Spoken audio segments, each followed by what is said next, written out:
Mtu mmoja anazuiliwa na maafisa wa polisi katika operesheni dhidi ya dawa za kulevya huko Kisumu, ambapo bangi ya thamani ya shilingi milioni 4 ilinaswa. Mshukiwa huyo anadaiwa kuhusika na uuzaji wa dawa za kulevya, huku mafungu zaidi ya bangi yakipatikana karibu na shule ya upili ya Ahero.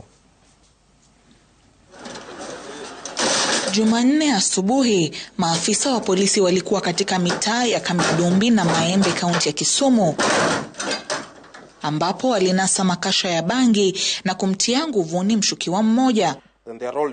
Msako pia ulielekezwa katika majengo yanayopakana na ua la shule ya upili ya Ahero, ambapo misokoto zaidi ya bangi ilipatikana.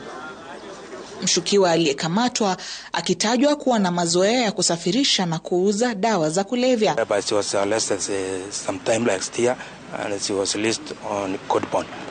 So the suspect by the name Irene Acheng is in police custody, waiting processing and element court. This is part of the renewed fight against drug abuse in the country, as was proclaimed by the President in his New Year's address.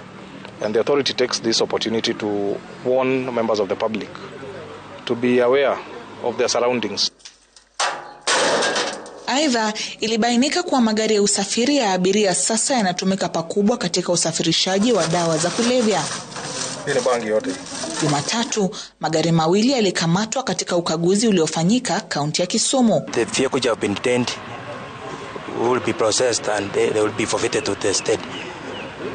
Because they are involved in a road crime, and as per the directive of the President, they will be forfeited.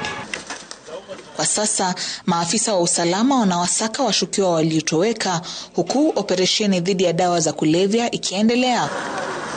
Na huko Namanga, polisi walinasa bangi ya thamani ya shilingi milioni 2.5 iliyokuwa ikisafirishwa ndani ya basi iliyokuwa ikitoka Dar es Salaam hadi Nairobi. Washukiwa 2 walikamatwa, huku mshukiwa wa 3 aliyekuwa akisubiri bangi hiyo huko Nairobi akisakwa. Laura Otieno, Runinga ya Citizen.